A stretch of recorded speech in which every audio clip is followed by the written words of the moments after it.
Hello everyone, welcome back to Head Up Keys. When it comes to your job as a hair professional, each day is different from the next, and that's one of the best parts about the job. You get to meet new people and express your creativity in new ways, but that doesn't always mean that things run smoothly. The reality is there are certain stresses you simply can't avoid. It's time to discover the best ways to face your professional challenges head on. Whether you're a freelancer, employee, or manager, a great way to reduce work stress is to learn how to set boundaries and communicate them clearly. This is a great way to prevent some stressful interactions from happening in the first place. Let's first focus on setting boundaries with clients.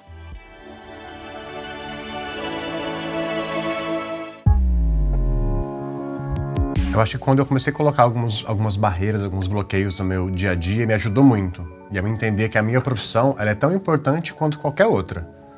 Então, por exemplo, se aquela cliente ela realmente quer fazer o cabelo comigo, ela vai achar um horário para agendar aquilo comigo. Assim como ela faz isso com um médico, com um advogado, com um dentista. E ela tem que entender que a nossa profissão é tão gratificante quanto. A good place to start is by setting your work policies. Create a brief one-page document outlining how you work. This lets people know in advance what they should expect and prevents some misunderstandings.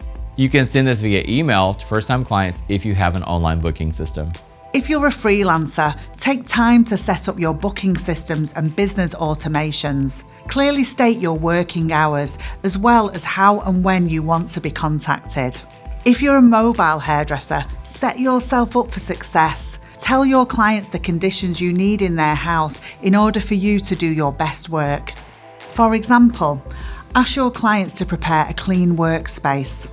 Have a chair set up in front of a mirror in a room with good light. The bigger the mirror, the better. State the amount of time the appointment should take. Ask how you'll be able to wash and rinse their hair. Have consultations ahead of the hair appointment. This lets you tell clients what you can and can't do. For example, tell clients how many sessions their desired colour result may take, as well as the required maintenance.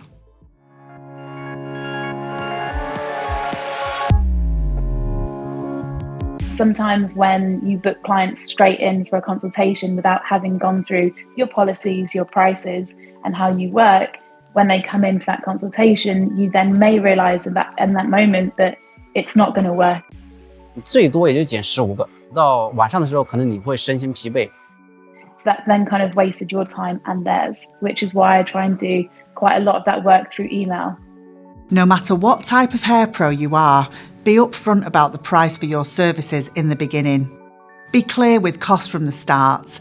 It helps avoid awkward interactions later on. Setting boundaries helps you to avoid many stressful situations, but some things are simply out of your control. Clients can be late, maybe they don't like the results, or they're very anxious. Whatever the scenario, these things happen all the time, and you can't change this. But you can be prepared for them and as a result, react in less stressful ways. We do this by having a list of prepared professional statements in your toolbox. When a client is 15 minutes late, it puts you in a tough position to get the job done in less time.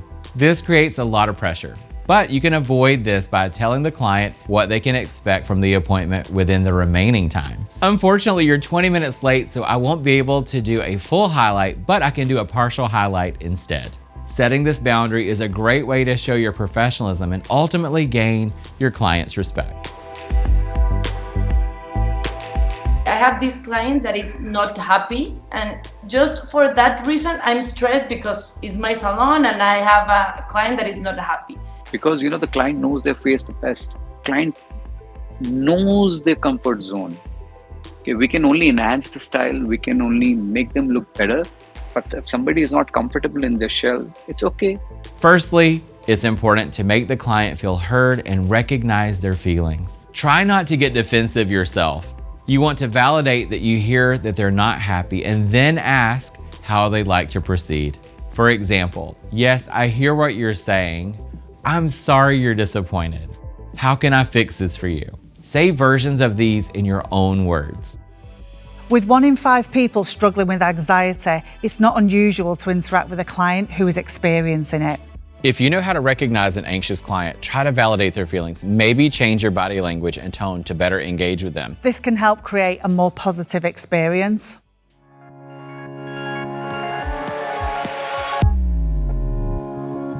A gente trabalhar com cliente estressada é muito complicado quando você se deixa absorver por aquela energia. Sino es algo que afecta a todo el entorno, tanto a colaboradores, incluso que afecta a otros clientes. Por exemplo, a cliente chega estressada, ela vai me estressar e eu vou estressar alguém. O stress dos clientes, a agitação que os clientes trazem, obviamente pode nos fazer desfocar completamente e desalinhar do nosso trabalho. Então é você ser bem objetivo sempre. Então acho que é esse ponto de equilíbrio que a gente precisa ter. Nosotros en el salón lo intentamos hacer, pues eso, generando como un clima de bienestar, que la estancia del cliente dentro del salón sea lo más placentera y lo más relajante posible para que ese ambiente que se mantenga la mente dentro del salón.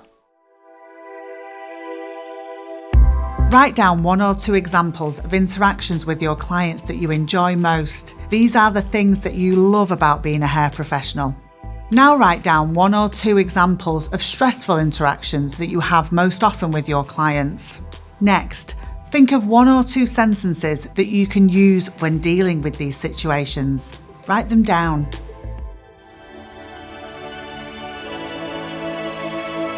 If you work in a salon, then clients aren't the only people you interact with. You've got coworkers. They can be a great source of support as well as stress. You want to focus on great communication. It helps to build psychological safety. This means everyone in the salon feels they can speak up, ask questions, raise concerns without the fear of punishment or humiliation.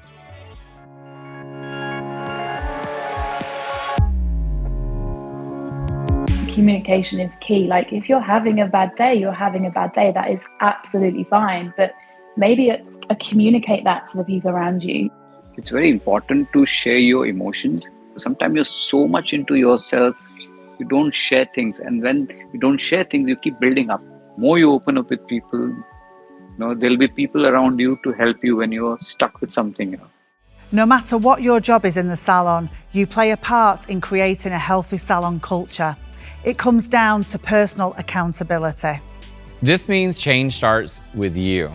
Be mindful of the energy you bring into the room and how this can affect others. We've got a tip. Remember those self-care tools? They can help you to bring your best energy while at work. When you're a manager, define key roles and jobs. It's important that the people know their responsibilities: sweeping the floors, doing the laundry, answering the phone. Be clear with your expectations. This reduces anxiety in your team as it avoids confusion and resentment. When you're a manager who works behind the chair and manages a salon at the same time, it can be hard for your team to know when is best to speak with you. Plan for check-in times with your team members once a month or quarterly so that they know there's always an opportunity to talk. A healthy team starts at the top. Lead by example as you encourage your team to create a good work-life balance. Porque não é só sobre mim. Eu acho que eu tenho uma equipe que também tem uma vida. You're actually spending half of your day or half of your life with them.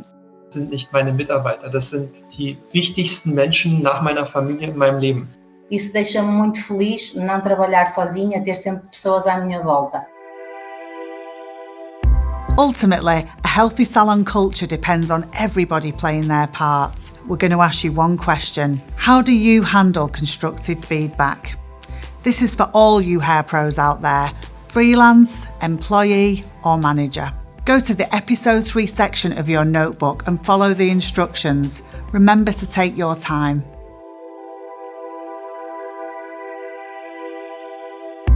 A healthy work culture depends on more than just your daily interactions with clients and coworkers. The physical environment also counts. It's all about good ergonomics, meaning things that are designed for efficiency and comfort. As a hair professional, you're on your feet all day. So think about the types of shoes you wear. Also think about the flooring. Hard flooring causes strain on your feet, legs, and especially your back. consider buying anti-fatigue floor mats to reduce the strain on your body and keep a spring in your step. We come in all sizes, so we need chairs suitable for all heights. Make sure you adjust the seat to suit yourself rather than the client. You'll bend your neck less, which can help to avoid severe and long-term pain. If you're a mobile hairdresser, consider asking for an adjustable office chair. More people have them now that remote working has grown in recent years. Saddle stools should be available so stylists can sit while on the salon floor. Consider the weight and size of tools. They shouldn't be too heavy.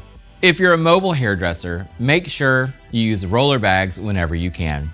Use trays so that you don't have to stretch or keep walking around the chair to get a tool or tent. Now think about shampoo bowls. Use ones that have access from the back and the side.